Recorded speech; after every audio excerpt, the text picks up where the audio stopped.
अस्सलाम वालेकुम।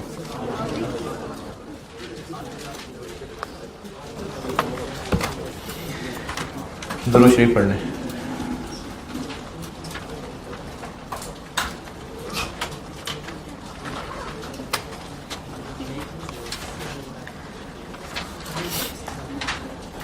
कल एक सवाल आपको कहा था करने को।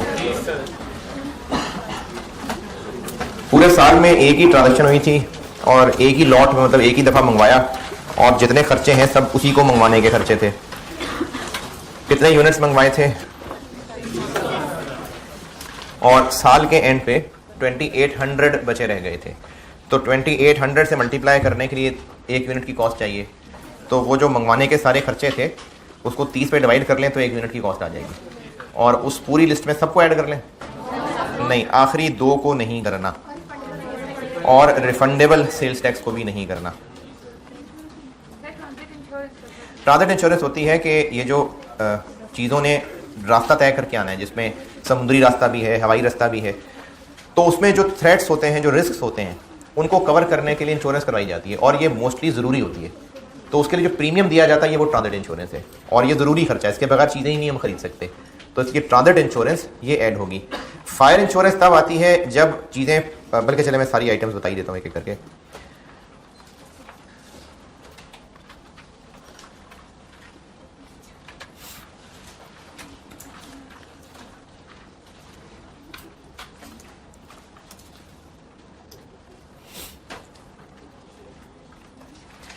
परचेज प्राइस 6 लाख थी, ये ऐड होगी। सब्जेक्ट टू 10% का मतलब है इसमें से भी माइनस होना है ट्रेड डिस्काउंट, तो 6 लाख में से 60,000 माइनस हो जाएगा। इंपोर्ट के टाइम पे लगने वाली ड्यूटीज़ हैं, ये ऐड हो जाएंगी। रिफंडेबल सेल्स टैक्स है, रिफंडेबल, ये ऐड नहीं होगा। एलसी चार्जेस होंगे, फ्रेट, ट्रांसपोर्टेशन, कैरेज, ये सब एक ही बात है। तो फ्रेट चार्जेस होंगे, क्लियरिंग चार्जेस होंगे, ट्रांसपोर्टेशन टू गोडाउन, गोडाउन मतलब गोदाम, स्टोर, वहाँ तक पहुँचाने के लिए ट्रांसपोर्टेशन है, बिल्कुल ऐड होगी। रास्ते की इंश्योरेंस है, ट्रांजिट इंश्योरेंस, ये भी ऐड होगी। गोडाउन, मैंने कहा स्टोर या गोदाम को कहते हैं, इसको वेयर हाउस भी कहते हैं। तो गोदाम का किराया, ये चीज़ें लाने के लिए नहीं, हमने परचेज कॉस्ट में शामिल करने हैं वो खर्चे जो लेके आने के खर्चे हैं। तो इसलिए स्टोर का खर्चा, फिर स्टोर में आ जाने के बाद आग ना लग जाए उससे बचाने के लिए फायर इंश्योरेंस होती है, ये भी बाद के खर्चे हैं। तो ये दोनों ऐड नहीं होंगे। तो ये टोटल इन सबका कितना बन जाएगा? 810। और 1 यूनिट करना है तो 30,000 से डिवाइड कर दें, 1 यूनिट की कॉस्ट आ गई, और 2800 से मल्टीप्लाई कर दें तो टोटल कॉस्ट आ जाएगी। और आपने कुछ पूछना है तो पूछिए।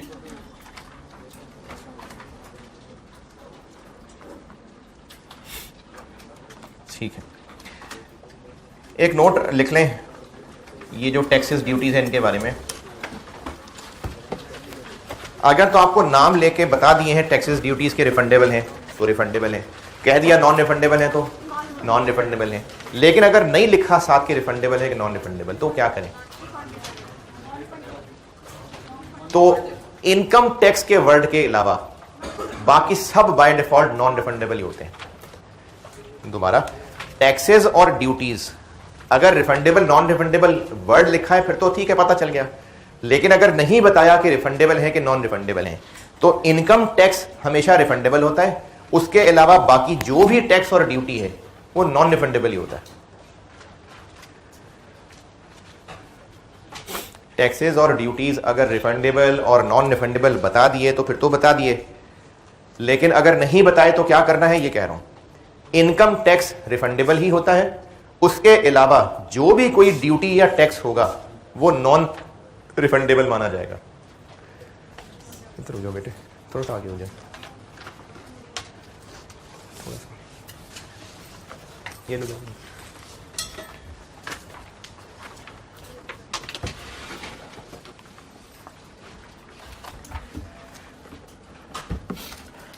टैक्सेस और ड्यूटीज का क्या करना क्या है, क्या बता रहा हूं मैं, क्या पढ़ रहे हैं हम। रिफंडेबल को हम कॉस्ट में ऐड नहीं करते, नॉन रिफंडेबल को करते हैं। तो यही अर्ज कर रहा हूं कि अगर सवाल में रिफंडेबल नॉन रिफंडेबल का वर्ड लिखा है फिर तो आसानी है। जैसे इस सवाल में कहा था रिफंडेबल सेल्स टैक्स, लेकिन अगर नहीं लिखा, जैसे इंपोर्ट ड्यूटी के साथ क्या लिखा है, बताया कि रिफंडेबल है, नहीं बताया ना, तो ऐसे हालात में क्या करना है वो बता रहा हूं कि इनकम टैक्स के अलावा बाकी हर तरह का टैक्स और ड्यूटी नॉन रिफंडेबल माना जाएगा।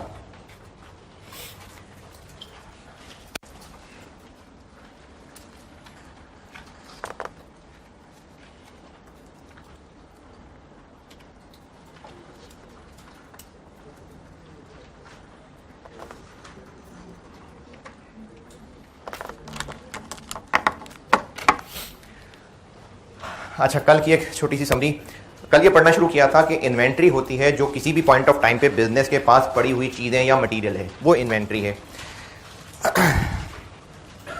फाइनेंशियल स्टेटमेंट्स जो FR1 लोग पढ़ रहे हैं, अभी आज जिन्होंने पढ़ा है मैं SAFP का जिक्र करके आ रहा हूँ, या जो लोग नहीं पढ़ रहे वो बाद में पढ़ लेंगे। स्टेटमेंट्स के अंदर कुछ एसेट्स लायबिलिटीज़ की लिस्ट बताई जाती है ईयर एंड की, तो इन्वेंट्री भी एक एसेट है। तो हमें फाइनेंशियल स्टेटमेंट्स में जो ईयर एंड की इन्वेंट्री शो करनी है उसकी कोई अमाउंट भी बताई जाएगी, तो उसकी क्या अमाउंट होगी, इसको मैंने कहा था ये वैल्यू ऑफ इन्वेंट्री होती है। और रूल क्या है, लोअर ऑफ कॉस्ट और NRV, यानी हमें ईयर एंड की बची हुई चीजों की कॉस्ट कैलकुलेट करनी होगी, NRV कैलकुलेट करनी होगी, जिसका एक बिल्कुल छोटा सा सवाल भी बना के कराया था आपको। जो उनमें से लोअर फिगर होगी वो होगी वैल्यू ऑफ क्लोजिंग इन्वेंट्री। फिर मैं आगे इसकी मजीद तफसील में ये गया था कि इन्वेंट्री जो बिजनेस ट्रेडिंग कर रहा है वो बस गुड्स की शक्ल में ही होती है, और जो मैन्युफैक्चरिंग बिजनेस है वो रॉ मटेरियल की शक्ल में भी हो सकती है, वर्क इन प्रोसेस भी हो सकता है, और फिनिश गुड्स भी हो सकती हैं। रॉ मटेरियल और ट्रेडिंग बिजनेस की फिनिश गुड्स, इनकी कॉस्ट, अच्छा नहीं, फिर उसके बाद मैंने आपको कॉस्ट मजीद पढ़ानी शुरू की थी कि हम कॉस्ट पढ़ते हैं कि कॉस्ट क्या है, क्योंकि कॉस्ट पता हो कैसे कैलकुलेट करनी है, NRV पता हो कैसे कैलकुलेट करनी है, तो ही तो उस रूल तक पहुंचेंगे। तो वहां से और नीचे चलना शुरू हुआ कि कॉस्ट सीखते हैं, कॉस्ट कैसे निकालनी है, इन्वेंट्री की आइटम्स की कॉस्ट कैसे निकलनी है। तो उसके लिए आपको फिर इधर दर्स बना के दिया था कि अगर ट्रेडिंग बिजनेस की बात करें गुड्स, और मैन्युफैक्चरिंग बिजनेस के रॉ मटेरियल की बात करें, तो उनकी कॉस्ट क्या होगी, बस जितने का खरीदा है। ये मैंने यहां पर एक बात की थी कि कॉस्ट ऑफ इन्वेंट्री हमने ये अब पढ़ना शुरू किया है, और इसमें मैंने एक दरख्त ये बनाया था कि अगर इन्वेंट्री ट्रेडिंग बिजनेस की गुड्स हो या रॉ मटेरियल हो मैन्युफैक्चरिंग बिजनेस का,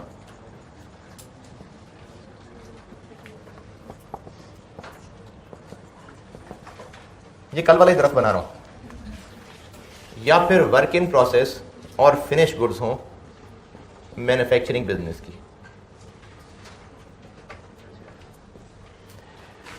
तो इन दोनों को मुझे एक शाख पे मुनासिब इसलिए लग रहा था इकट्ठे करना कि चाहे ट्रेडिंग बिजनेस की बात कर रहे हो फिनिश गुड्स इन्वेंट्री, चाहे मैन्युफैक्चरिंग बिजनेस की बात कर रहे हो रॉ मटेरियल इन्वेंट्री, इन दोनों में कॉमन बात यह थी कि ये हमें कितने की कॉस्ट की हैं, जितने का हम इनको खरीद के लाए थे। तो इन आइटम्स की कॉस्ट होती है इनको खरीदने की कॉस्ट, और इसकी लिस्ट, इसके कंपोनेंट्स ये हमने कल कर लिए। जो मटेरियल की इन्वेंट्री हम स्टोर में लेके आए हैं वो हमें कितने की कॉस्ट कर रही है, जो उसको खरीदने की कॉस्ट है। फिनिश गुड्स हो या वर्क इन प्रोसेस हो मैन्युफैक्चरिंग बिजनेस में, इसमें क्या होगा कि एक तो वो जो मटेरियल इस्तेमाल हुआ है वो होगा, अच्छा इस मटेरियल की कौन सी कॉस्ट, ये वाली, यही ना मटेरियल तो की तो कॉस्ट यही है। अब अगर वो मैन्युफैक्चरिंग बिजनेस है तो उसने फिनिश गुड्स बनाने के लिए मटेरियल भी मशीन में डाल दिया, वो भी कॉस्ट, प्लस इसके अलावा कन्वर्जन कॉस्ट भी आ गई। ये कन्वर्जन कॉस्ट का मैंने नाम इसलिए इस्तेमाल किया है, अगले कुछ चैप्टर्स में ना हम कन्वर्जन कॉस्ट का नाम यूज करेंगे, तो ये नाम इस्तेमाल कर रहा होता हूं कि जहनों के अंदर छप जाए नाम, ये आगे होना है नाम इस्तेमाल कन्वर्जन कॉस्ट। फिर इसको मैंने मजीद पढ़ाना शुरू किया था तो मैंने कॉस्ट ऑफ परचेज को एक्सप्लेन किया था, इसकी बारी कुछ अर्से बाद आएगी, इसी को ही पहले और पढ़ते हैं। इस दरख्त के बाद मैंने आपको कॉस्ट ऑफ परचेज की और डिटेल बताई थी कि उसमें क्या क्या शामिल है। कॉन्सेप्ट क्या था इसका कि जो हम इन्वेंट्री जहां भी पड़ी है उसको खरीद के लाने में जो भी जरूरी खर्चा है, जो भी उसका नॉर्मल प्रोसीजर का खर्चा है, वो सब इसकी कॉस्ट का हिस्सा है। अब इसको आगे मजीद एक्सप्लेन करता हूं। लिस्ट तो हो गई, अब इसमें और क्या क्या मुश्किल है मैं उस पर जाने लगा हूं। अभी मैं इस मैन्युफैक्चरिंग की बात नहीं कर रहा, अभी मैं इसी की ही और डिटेल पढ़ाने लगा हूं।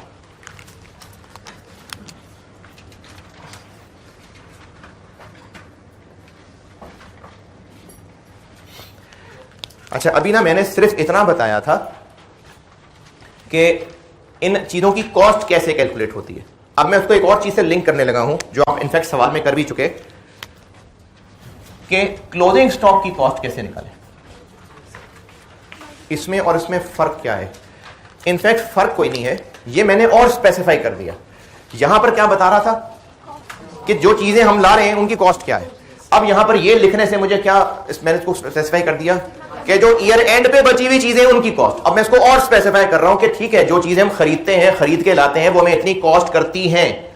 जो ईयर एंड पे अब बची रह गई हैं उनकी कॉस्ट कितनी है ये बताने लगा हूं।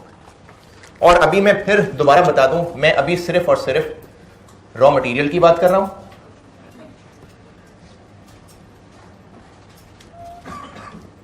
और फिनिश गुड्स की बात कर रहा हूं, ट्रेडिंग। अभी मैं मैन्युफैक्चरिंग बिजनेस पे नहीं गया फिनिश गुड्स के हवाले से, सिर्फ मैं ट्रेडिंग बिजनेस की फिनिश गुड्स को भी एक्सप्लेन कर रहा हूं और मैन्युफैक्चरिंग बिजनेस के रॉ मटेरियल को एक्सप्लेन कर रहा हूं बस। अभी मैं उनके कन्वर्जन पे नहीं गया।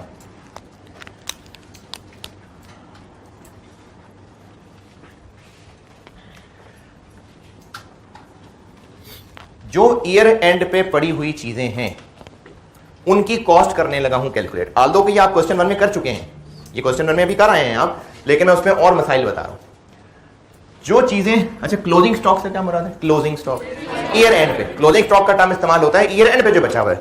वैसे स्टॉक क्या है? जो किसी भी वक्त मौजूद है। क्लोजिंग स्टॉक क्या है? जो ईयर एंड पे मौजूद है। तो चूंकि फाइनेंशियल स्टेटमेंट्स बनाते हुए हमें ईयर एंड यानी क्लोजिंग स्टॉक की वैल्यू निकालनी थी, तो अब मेरी स्पेसिफिक डिस्कशन क्लोजिंग स्टॉक से रिलेटेड होने लगी है कि उनकी कॉस्ट कैसे निकालनी है, उससे रिलेटेड क्या क्या मसाइल होंगे। ये जो क्वेश्चन 1 अभी डिस्कस किया मैंने, इसी पे आते हैं। ये जो ईयर एंड पे 2800 यूनिट्स बचे हुए हैं, ये खरीदे कब थे?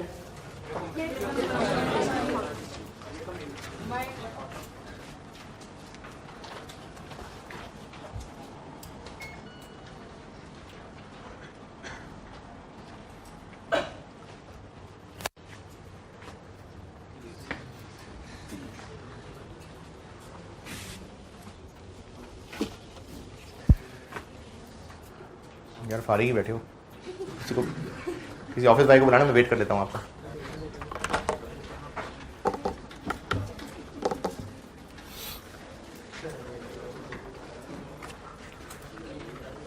अच्छा गर्मी है कि मुझे लग रही है?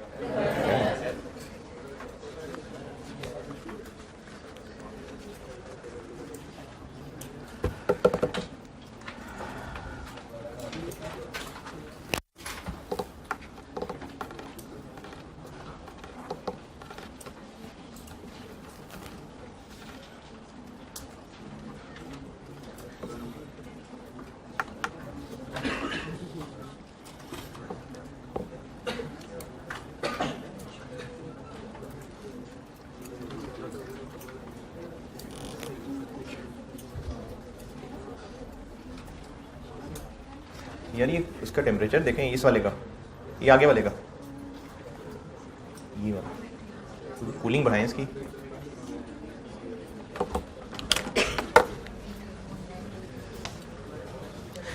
अच्छा जी, ये जो क्वेश्चन 1 में ईयर एंड पे 2800 यूनिट्स बचे हुए हैं, ये खरीदे कब थे?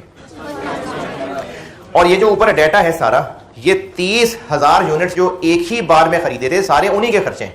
देखें, जो लेके आने का खर्चा है ट्रांसपोर्टेशन, वो एक एक यूनिट पे तो नहीं आ रहा, इन पूरे 30,000 पे इकट्ठे आ रहा है।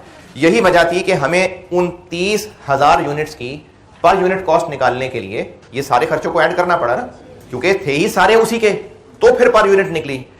अगर इस साल में एक ही दफा चीजें मंगवाने की बजाय 4-5 दफा मंगवाई होती, अच्छा इस साल में एक यूनिट की कॉस्ट फाइनली कितनी निकली थी? 27 रुपए। 27 रुपए। चूंकि ये एक ही दफा मंगवाए थे, तो जो साल के एंड पे 2800 बचे हुए थे, वो किन में से थे? इन्हीं में से थे, क्योंकि बिजनेस का पहला साल है, तो फिर ये यकीनन 27 रुपए वाले ही थे। अगर साल में 4-5 दफा मंगवाए होते और ये होती भी सारी दिखने में एक जैसी चीजें, स्टोर में पड़ी हैं, नहीं पता चल रहा कि कौन से वाले में से हैं, जो पहले मंगवाए थे, जो बाद में मंगवाए थे, तो क्या अगर साल में 4-5 दफा मंगवाए होते तो हर दफा 27 रुपए ही कॉस्ट की होती? चेंज हो सकता था ना। मसला अब ये आएगा कि जो ईयर एंड पे 2800 यूनिट्स बचे हुए हैं, ये कौन से वाले हैं? ये इशू है इस वक्त जो डिस्कस होने लगा है कि अगर हौसला जो चीजें हमारे पास पड़ी हैं, अगर वो चीजें जो भी मौजूद हैं वो बिल्कुल एक दूसरे से डिफरेंट हैं और अलग अलग पहचानी जा सकती हैं। जैसे अगर एक बिजनेस है जो यूज्ड गाड़ियों का बिजनेस करता है, यूज्ड कार्स या यूज्ड मोबाइल्स, तो जितना उसके पास पड़े होंगे वो सब एक जैसी चीजें होंगी? नहीं। तो अगर उसने बिजनेस अच्छा करना है तो उसको पता होना चाहिए कि हर एक चीज उसको कितने की कॉस्ट की हुई है। क्यों? क्यों? तभी तो अकॉर्डिंगली बेचेगा। अगर उसको पता ही नहीं है कि कौन सी चीज कितने की उसको पड़ी थी तो फिर वो कैसे बेचेगा? तो इसलिए प्रॉब्लम नहीं होता अगर सब डिफरेंट आइटम्स हैं तो।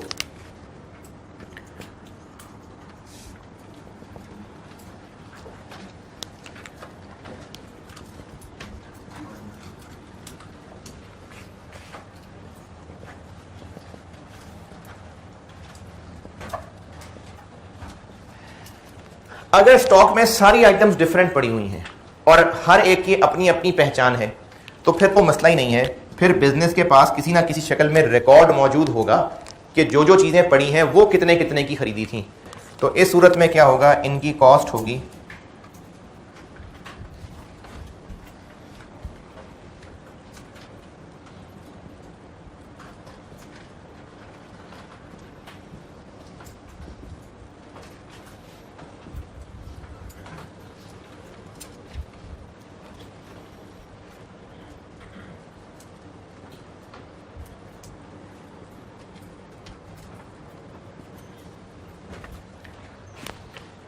तो मसला नहीं है, क्योंकि जो आइटम भी पड़ी हैं उनमें से हर एक की स्पेसिफिकली कॉस्ट का डाटा मौजूद होगा।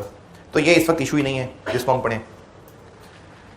Separate record must be available for specific cost of each item. अगर सारी मुख्तलिफ चीजें हैं ना, मैंने इसकी मिसाल दी है, अगर एक बिजनेस है जो यूज्ड गाड़ियों का काम करता है, चलें यूज्ड बाइक्स कर लें, ले यार गाड़ियां कर लें,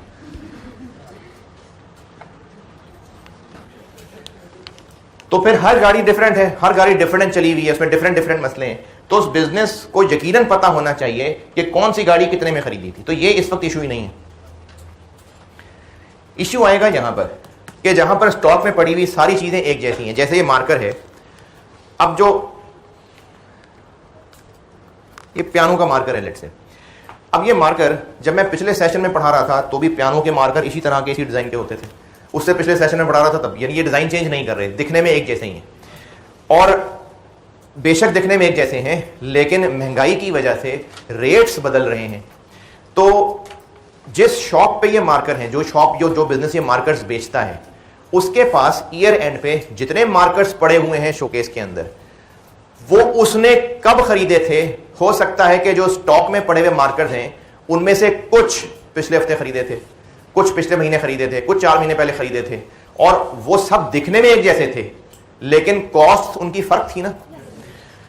तो फिर मसला ये आ जाएगा कि जो पड़े हुए हैं वो कौन से वाले में से हैं, फर्क तो कर नहीं पा रहे क्योंकि सब एक जैसे हैं।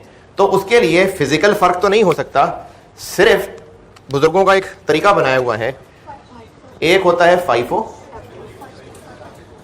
और एक होता है FCO, वेटेड एवरेज भी कह सकते हैं इसको। ये मेथड्स यूज हुआ करते हैं उन पड़े हुए यूनिट्स की कॉस्ट निकालने के लिए।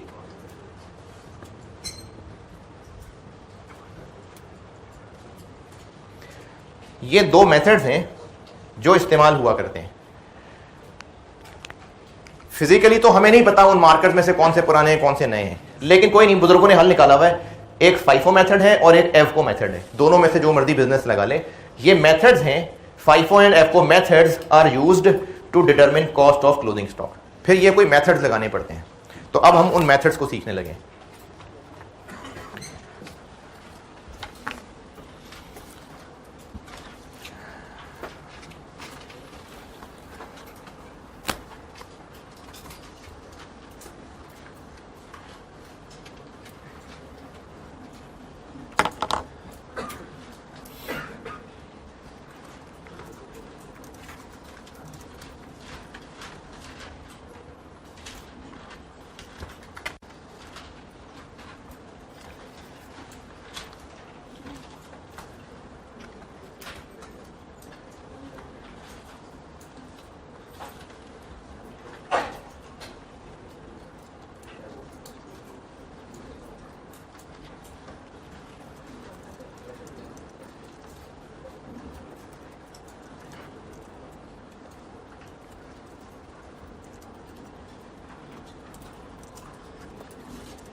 ये दरख्त नोटेड। अच्छा, फिर से मैं चीज़ों का फ्लो कोशिश यही करता हूँ कि फ्लो कायम रखने की कोशिश करूँ। हम लोग पढ़ रहे हैं इन्वेंट्री, और उसमें भी मेन चीज़ ये शुरू की थी कि इन्वेंट्री ईयर एंड पे जब पड़ी है तो उसकी वैल्यू निकालनी है। ईयर एंड पे पड़ी हुई इन्वेंट्री क्लोजिंग स्टॉक है, उसकी वैल्यू के लिए क्या रूल है, उस क्लोजिंग स्टॉक की कॉस्ट और एनआरवी में से हायर लोअर। ईयर एंड पे पड़े हुए स्टॉक की कॉस्ट और एनआरवी कैलकुलेट होगी, दोनों में से जो लोअर है वो होगी उसकी वैल्यू। वैल्यू क्या है, वो अमाउंट जिससे वो फाइनेंशियल स्टेटमेंट्स में दिखाई जानी है। फिर मैंने कॉस्ट को पढ़ाना शुरू किया था और कॉस्ट के लिए ये दरख्त बनाया था कि बिजनेस अगर मैन्युफैक्चरिंग करता हो तो उसकी रॉ मटेरियल इन्वेंट्री, और अगर ट्रेडिंग करता हो तो फिनिश गुड्स इन्वेंट्री। इन दोनों में कॉमन बात यह है कि वो इन्वेंट्री उस बिजनेस को कॉस्ट की होगी जितना उसको खरीद के लाने पे खर्चा हुआ होगा, और अगर वो मैन्युफैक्चरिंग बिजनेस की वर्क इन प्रोसेस और फिनिश गुड्स इन्वेंट्री है तो जो मटेरियल लगा है प्लस उसके अलावा भी कुछ खर्चे लगे हैं, ये उस बिजनेस को कॉस्ट किया होगा। ये एक जनरल बात हो गई कि उस इन्वेंट्री की बिजनेस को कॉस्ट क्या पड़ती है।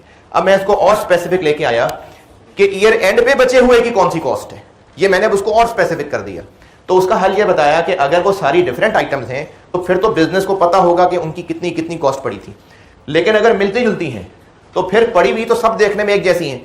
अब वो जो पड़ी हुई हैं उनमें से नहीं पता कि कौन सी नए खरीदे में से हैं, कौन सी पुराने खरीदे में से हैं, तो उसके लिए बुजुर्गों के बनाए हुए दो मेथड्स हैं, फाइफो मेथड और एफको मेथड। इन दोनों में से बिजनेस की मर्जी जो मर्जी यूज कर ले, जो इस मसले का हल निकाल देगा। क्या करेंगे ये मेथड्स, ईयर एंड पे पड़े हुए स्टॉक की कॉस्ट बता देगा। अब इस फाइफो और वेटेड एवरेज, एफको को वेटेड एवरेज भी कहते हैं, अब मैं इन पे चलने लगा हूं और अभी ये डिस्कस नहीं हो रहा, ठीक है? क्या हो रहा है फिर डिस्कस, क्या कर रहा हूं मैं, कौन हूं मैं? हम अभी इस वक्त मैन्युफैक्चरिंग बिजनेस के सिर्फ रॉ मटेरियल इन्वेंट्री को डिस्कस कर रहे हैं और ट्रेडिंग बिजनेस के फिनिश गुड्स को डिस्कस कर रहे हैं।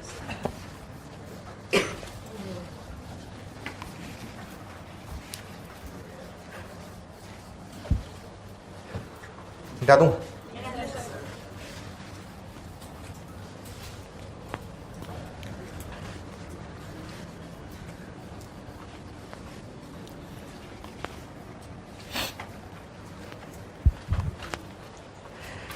अच्छा, मैं आपको फाइफो और वेटेड एवरेज ये दोनों तरीके सिखाने लगा हूं सवालों के साथ, क्योंकि बगैर सवालों की मुश्किल है बात, तो इसलिए क्वेश्चन के साथ सिखाने लगा हूं। सामने एक एग्जांपल लिखूंगा, उससे सिखाऊंगा।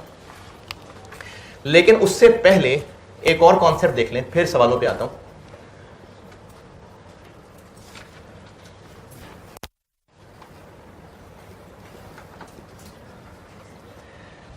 इन्वेंट्री से रिलेटेड बिजनेस जो अपने पास रिकॉर्डिंग कर रहा होता है, उसके दो सिस्टम्स चलते हैं। एक सिस्टम कहलाता है पीरियोडिक सिस्टम और एक कहलाता है परपेचुअल सिस्टम।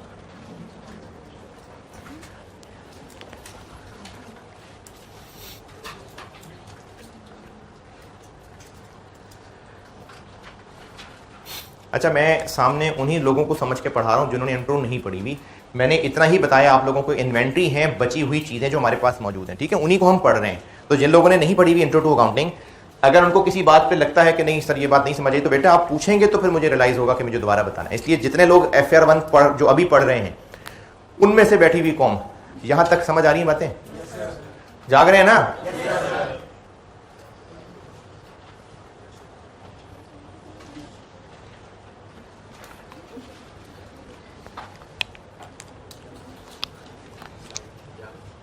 वो सबसे एंड पे क्या पढ़ा रहा हूं मैं?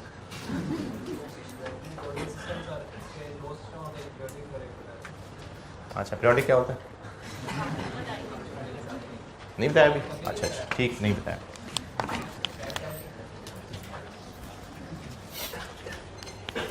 परपेचुअल सिस्टम और पीरियोडिक सिस्टम। पीरियोडिक सिस्टम सुस्ती का सिस्टम है और ये चुस्ती का सिस्टम है। पीरियोडिक सिस्टम ये है, इसकी मिसाल आप दोनों की मिसाल ना मैं जो आम दुकानों पे कभी चीज़ें खरीदने का एक्सपीरियंस हो उससे बताने लगा हूँ।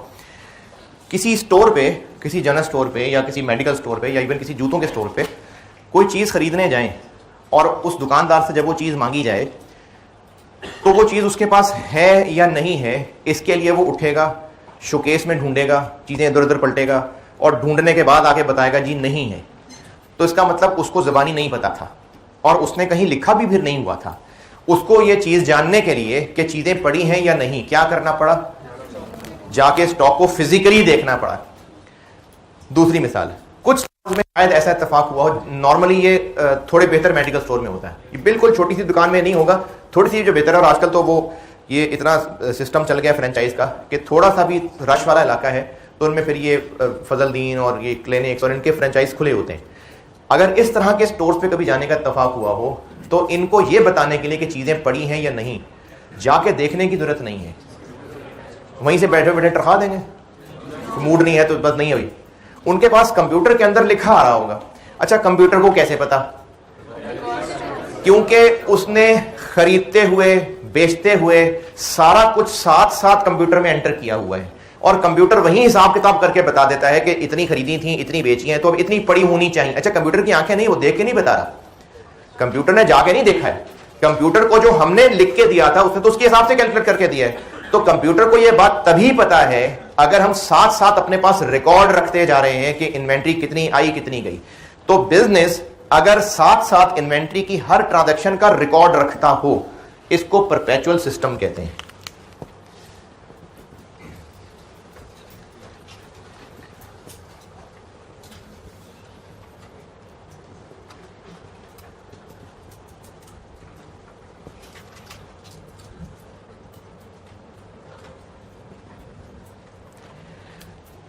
इन्वेंट्री से रिलेटेड सारी ट्रांजैक्शंस का टाइमली रिकॉर्ड मेंटेन किया जाता है, ये परपेचुअल सिस्टम है।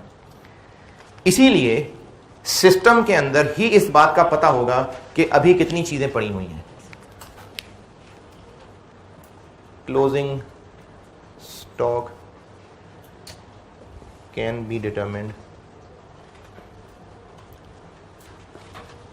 From records. रिकॉर्ड से पता चल जाएगा। रिकॉर्ड मतलब जो भी सॉफ्टवेयर में, कंप्यूटर में जो भी लिखा जा रहा है ना, वो रिकॉर्ड रखा जा रहा है। तो परपेचुअल सिस्टम वो है जिसमें इन्वेंट्री की सारी ट्रांजैक्शंस को साथ साथ रिकॉर्ड किया जा रहा है, जिस भी शक्ल में। अच्छा, जो लोग अभी अभी अकाउंटिंग पढ़ रहे हैं, जरूरी नहीं है कि डेबिट क्रेडिट की शक्ल में ही रिकॉर्ड है, कंप्यूटर के अंदर हो रही है कुछ ना कुछ चीजें लिखना। तो मैं अभी इस वक्त डेबिट क्रेडिट की बात नहीं कर रहा, डेबिट क्रेडिट की भी करूंगा, इस चैप्टर में हमने पढ़नी है इनकी डेबिट क्रेडिट भी, लेकिन अभी फिलहाल मैं डेबिट क्रेडिट की बात नहीं कर रहा। मैं फिलहाल ये कह रहा हूं कि कंप्यूटर का प्रोग्राम होगा, उसमें जो भी तरीका उसमें लिखने का होगा, जैसे जैसे चीजें आती होंगी जाती होंगी, उन सब का उसमें रिकॉर्ड रख लिया जाता होगा। और उस सॉफ्टवेयर के अंदर प्रोग्राम मौजूद है, वो किसी भी वक्त बता सकता है कि कौन सी आइटम कितनी पड़ी हुई है। पीरियोडिक सिस्टम सुस्ती का सिस्टम है। सुस्ती इस लिहाज से कि चीजों का आना जाना साथ साथ रिकॉर्ड नहीं रखा जा रहा।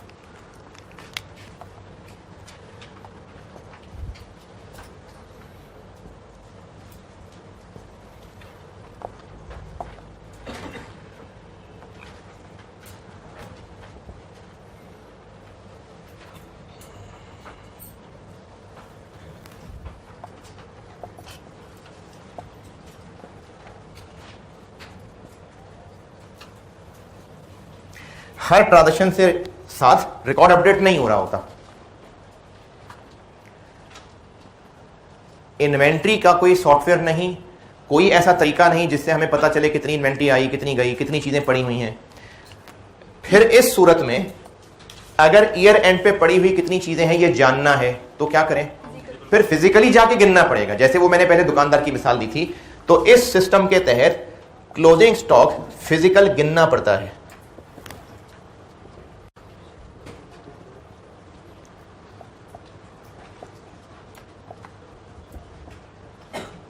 इसको फिजिकल स्टॉक काउंट भी कहते हैं।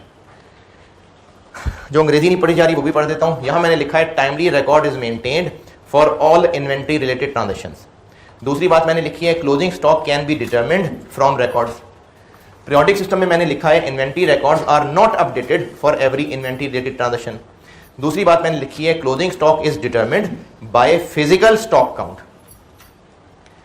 ये दोनों सिस्टम्स का फर्क है।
एक एग्जांपल से, सिंपल सी एग्जांपल से मैं आपको FIFO weighted average under each system बताने लगा हूं।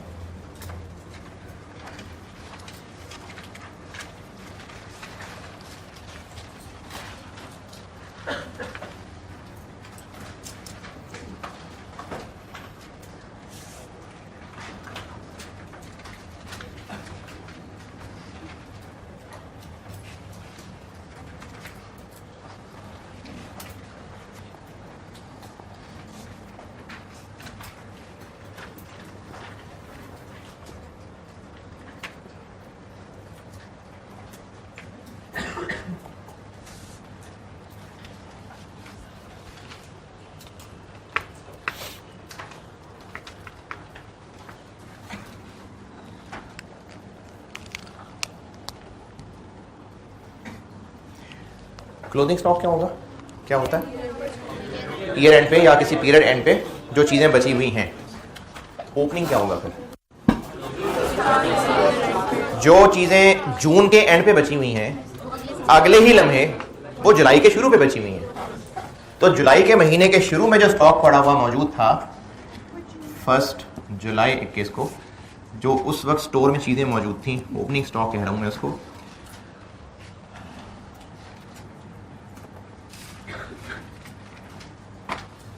$200 यूनिट्स थे और वो कॉस्ट पर यूनिट हमें किए हुए थे 80 रुपये।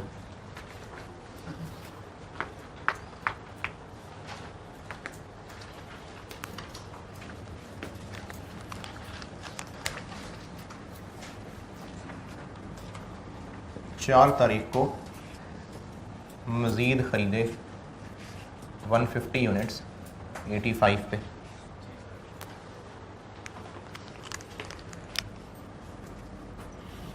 9 तारीख को बेच दिए 190।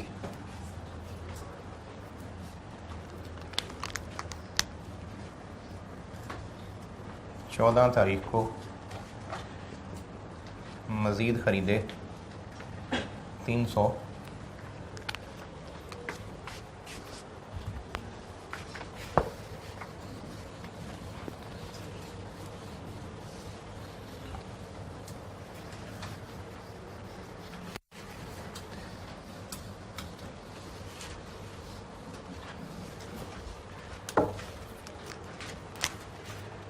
88 पे।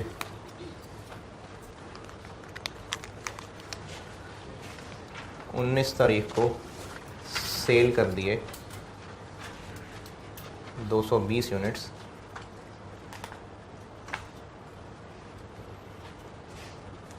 24 को फिर सेल कर दिए 70 यूनिट्स। 28 को परचेज कर लिए 120 यूनिट्स 94 पे। चल काफ़ी।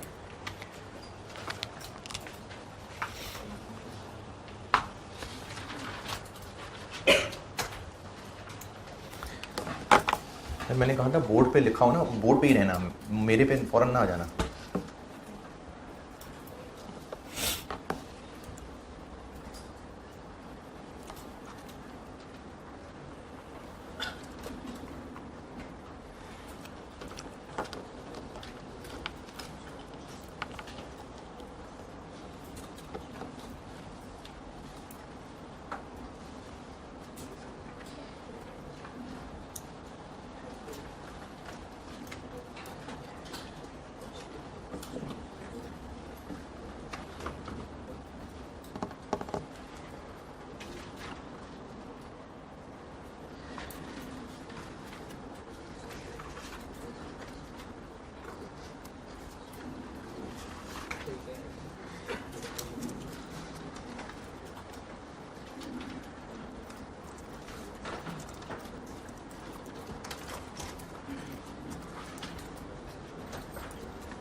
हाँ जी, सवाल noted.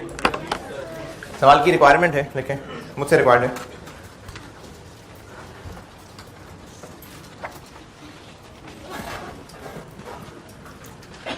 Cost of closing stock and cost of goods sold.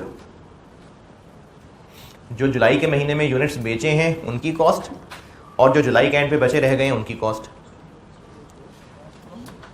Cost of closing stock and cost of goods sold using. अच्छा, अब यूजिंग में आगे, यूजिंग के बाद दो नुक्ते कॉलन। अब आगे चार पार्ट्स हैं। पार्ट ए, फाइफो, और ब्रैकेट में लिखें पीरियोडिक सिस्टम।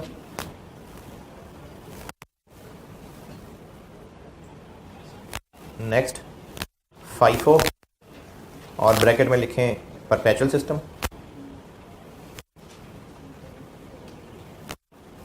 और इसी तरह से तीसरा चौथा एफओ के लिए पीरियोडिक और परपेचुअल अलग अलग कर लें।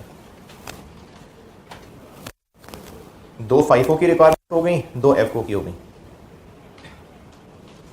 एक फाइफो पीरियोडिक से, एक फाइफो परपेचुअल से, एक एफको पीरियोडिक से और एक एफको परपेचुअल से।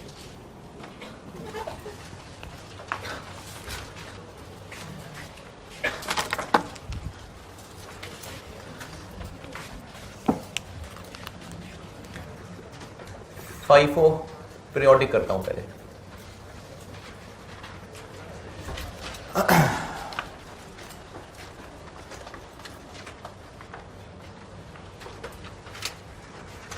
अच्छा, फाइफो से बनता क्या है? फाइफो से बनता है फर्स्ट इन फर्स्ट आउट, ये होता है FIFO.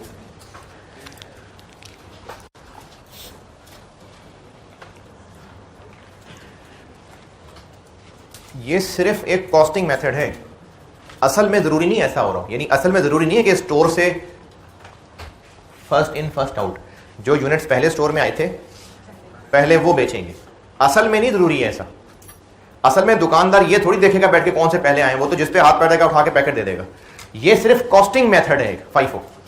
First in first out method में होगा क्या कि जो नाम से लग रहा है, जो पहले खरीदे गए होंगे यानी स्टोर में जो पुराने पड़े थे पहले उनको बेचा गया होगा।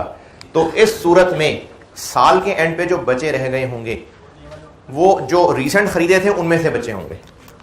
तो फाइफो के केस में क्लोजिंग स्टॉक होगा उनमें से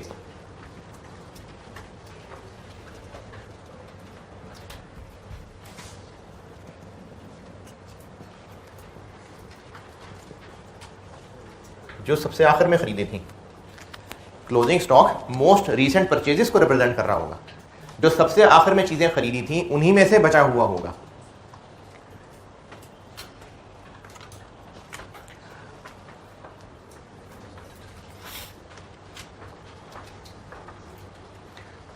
तो बाकी किधर गए? बाकी बिक गए, क्योंकि फर्स्ट इन फर्स्ट आउट का मतलब है कि पहले वो आउट हुए थे जो पहले आए थे, तो जो आखिर में आए थे उन्हीं में से बचे हुए हैं। ये फाइफो का कॉन्सेप्ट है। अब इसकी कैलकुलेशन पे आते हैं। पीरियोडिक से मुराद ये है कि सिस्टम में रिकॉर्डेड मौजूद है कि कितना स्टॉक बचा हुआ है? नहीं, तो फिर फिजिकली गिनना पड़ेगा। गिने कितना स्टॉक बचा हुआ है, कैसे गिने, कैसे पता चले कितना बचा है? इतने पहले पड़े हुए थे, जितने और खरीदे वो ऐड कर लें और जो बेच दिए वो माइनस कर लें, तो पता चल जाएगा कितने बचे हुए हैं। तो इस सवाल में ये जो मैं पार्ट 1 कर रहा हूं, क्लोजिंग स्टॉक हो गया 290 यूनिट्स। 290 जिनको समझ नहीं आया फिर देख लीजिए। जितने पहले, सिंपल मैथ कर रहा हूं, जितने पहले थे जो आते गए उनमें ऐड कर दिए, जो सेल होते जा रहे थे वो स्टोर से निकल रहे थे वो लेस होते जाएंगे। This plus this minus plus minus minus plus, जो एंड आंसर आएगा 290 बनता है। इतना है जो स्टॉक में बचा हुआ है। अच्छा, फाइफो पीरियोडिक मेथड के तहत ये 290 यकीनन आखिरी वालों में से होंगे। तो आखिर में तो 290 नहीं खरीदे, ये तो 120 थे। तो फिर जो बाकी हैं वो इनमें से होंगे? नहीं, वो इनमें से होंगे। तो FIFO पीरियोडिक के तहत क्लोजिंग स्टॉक जो गिनना था गिन लिया। अच्छा, असल में तो गिना ही होगा, आप कब कहां क्लास में से उठ के गिनने जाते, तो मैंने आपको यही बता दिया, आपने तो यहां कैलकुलेट कर लिया ना, असल में तो गिना होगा। तो पीरियोडिक में क्लोजिंग स्टॉक गिन के फाइंड होगा, आपने चलो ऐसे प्लस माइनस से कर लिया। और इनकी कॉस्ट कैसे निकलेगी? इनकी कॉस्ट ऐसे निकलेगी कि आखिरी वाली परचेजेस को गिनना शुरू कर दें, जहां ये 290 पूरे हो जाएं वो उनकी टोटल कॉस्ट हो जाएगी। जैसे इस सवाल की रिक्वायरमेंट जो मैंने 2 पूछी थी, कॉस्ट ऑफ, ये 290 कौन से होंगे? 170 होंगे 94 वाले, 170 नहीं सॉरी 120, 120 होंगे 94 वाले। और कितने चाहिए? कितने? तो फिर वो 170 होंगे 88 वाले। इस तरह से ये 290 बना होगा। और इनकी अगर टोटल अमाउंट तक पहुंचना है तो दिस इंटू दिस 11 280 1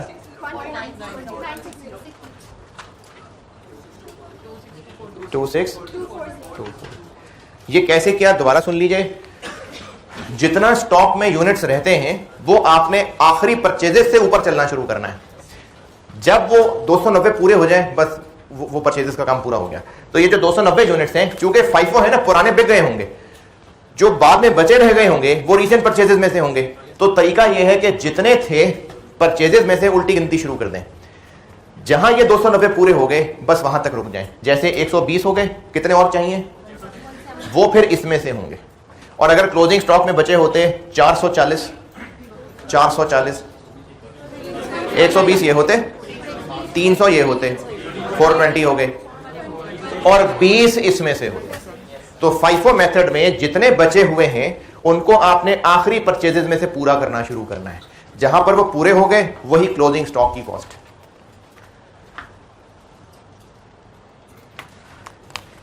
एक ये रिक्वायरमेंट थी।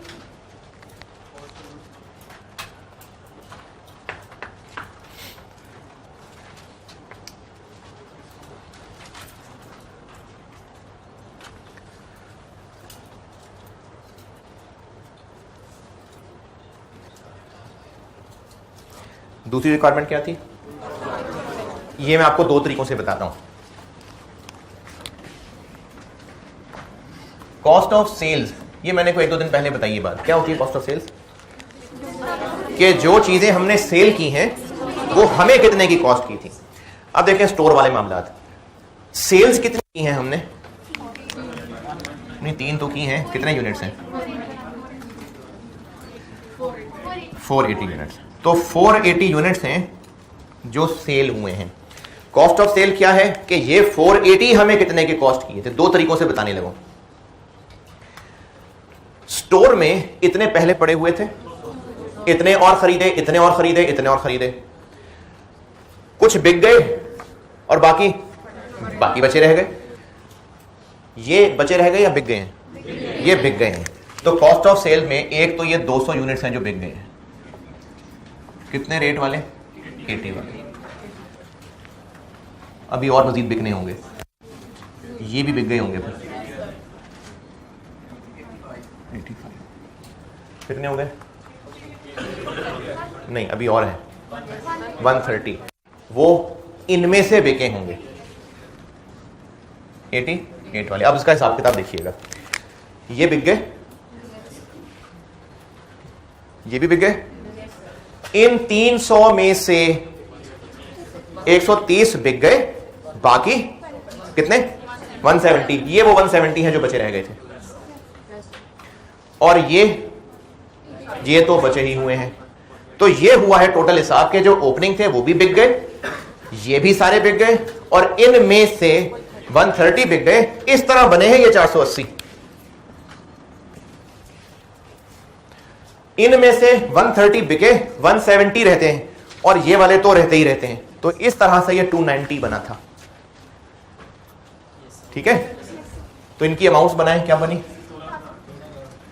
200 हैं 80 वाले, तो टोटल कितने के हुए? 150 यूनिट्स हैं इतने रुपए वाले, 12 750 इतने हैं इस रेट वाले 11,440। तो टोटल जो यूनिट्स बिके वो कितनी कॉस्ट के थे 40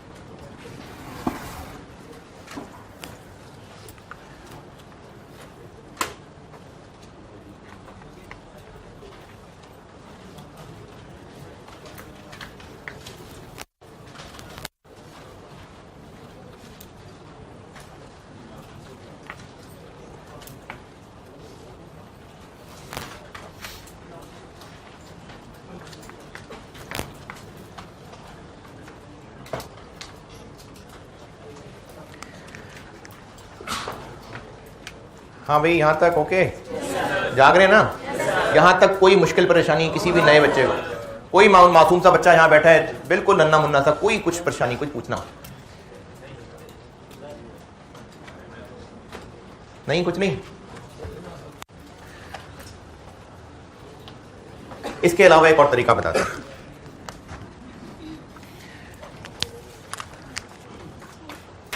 ये जो 480 है ये कैसे कैलकुलेट किया इन तीनों को ऐड कर लिया। अब एक और काम करते हैं जितने यूनिट्स महीने के शुरू में स्टोर में मौजूद थे प्लस जितने और आए माइनस जितने बचे रह गए तो बाकी सेल हो गए होंगे।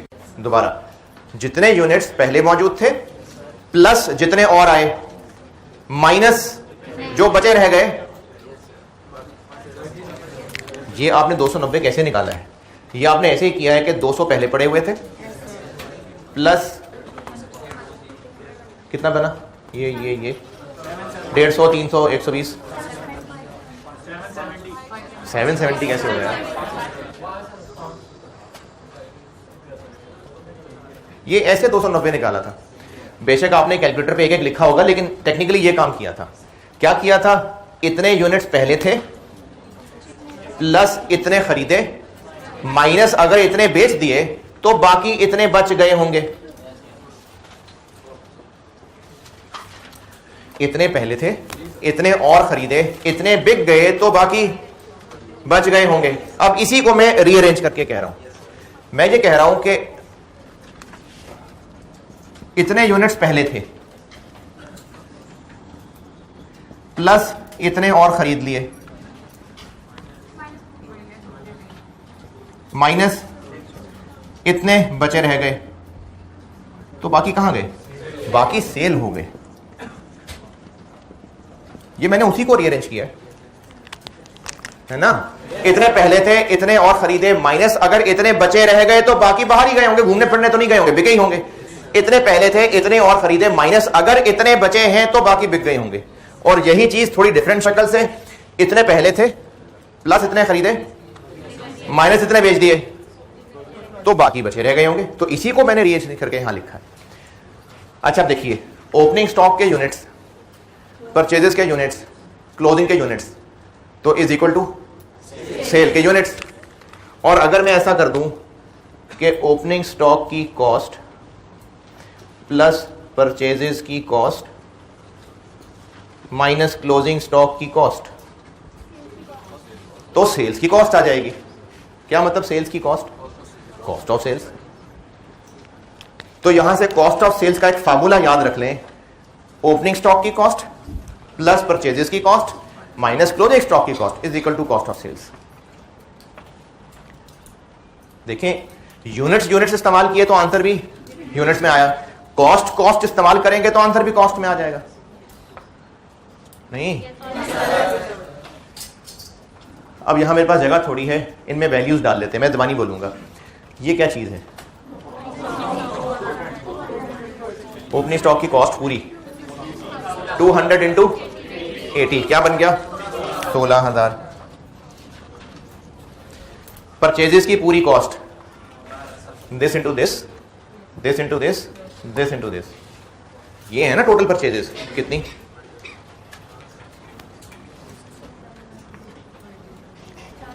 टोटल परचेजेस 150 वाले, 388 वाले, 120 94 वाले, this into this plus this into this plus this into this, 5043।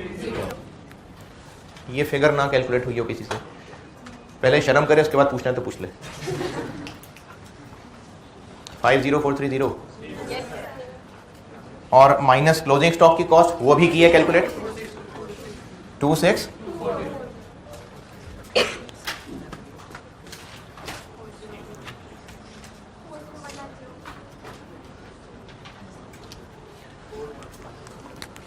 40190।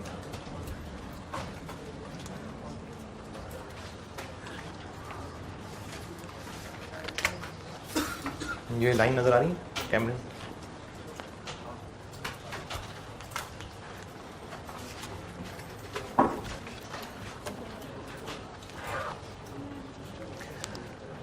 अभी सारा बोर्ड एक दफा फिरा दें।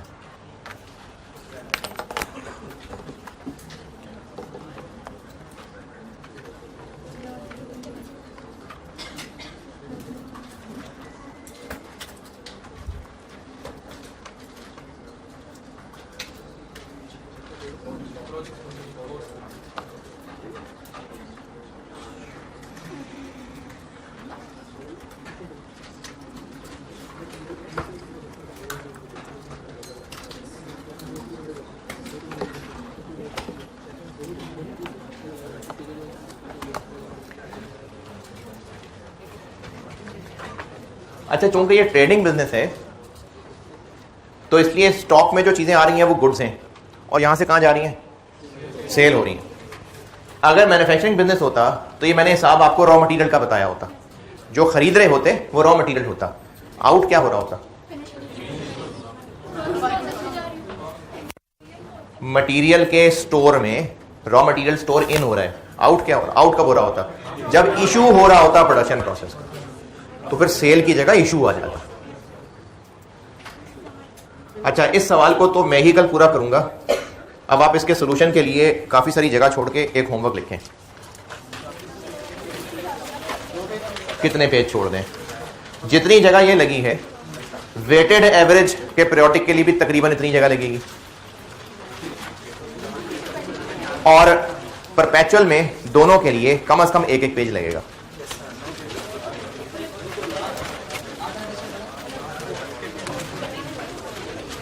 तीन चार पेज लग गए तो 3-4 पेज छोड़ दें, ये मैं कल पूरा करूंगा। अभी एक सवाल होमवर्क जिसमें सिर्फ 5 पीरियोडिक ही होमवर्क दे रहा हूं। लेकिन सवाल मैं लिखवा रहा हूं।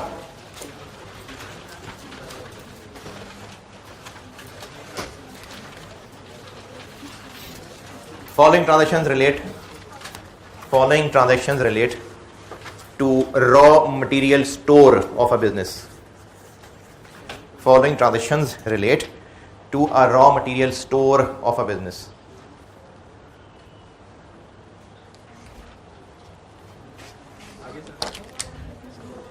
वो ये हैं आगे। For the month of July. For the month of July. वो अब ये हैं जो मैं लिखने लगा हूं।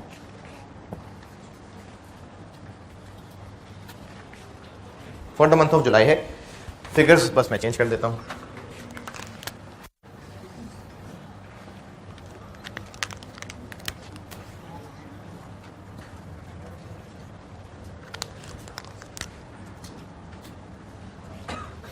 रॉ मटेरियल स्टोर से इशू किधर?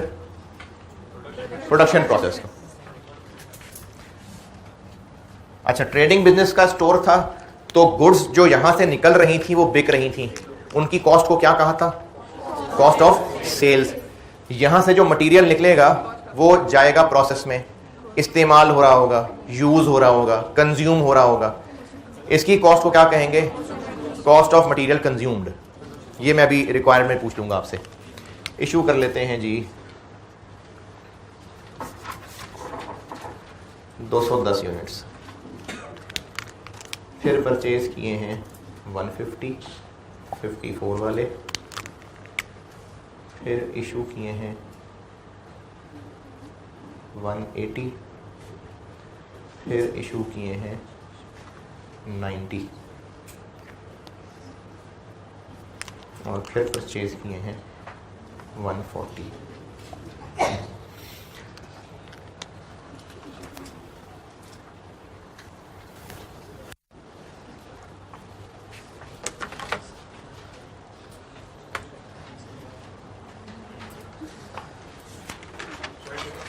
और रिक्वायर्ड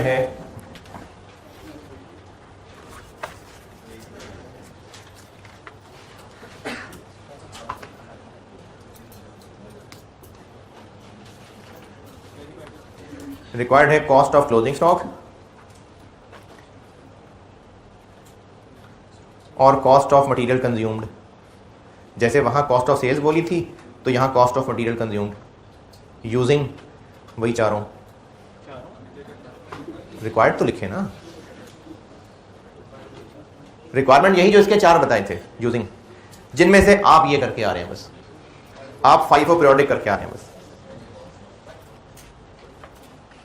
कल जैसे जैसे मैं ये ट्रेडिंग वाले को करता जाऊंगा उसी का रेप्लिकेट फिर आप इस मटेरियल वाले को करते जाएंगे।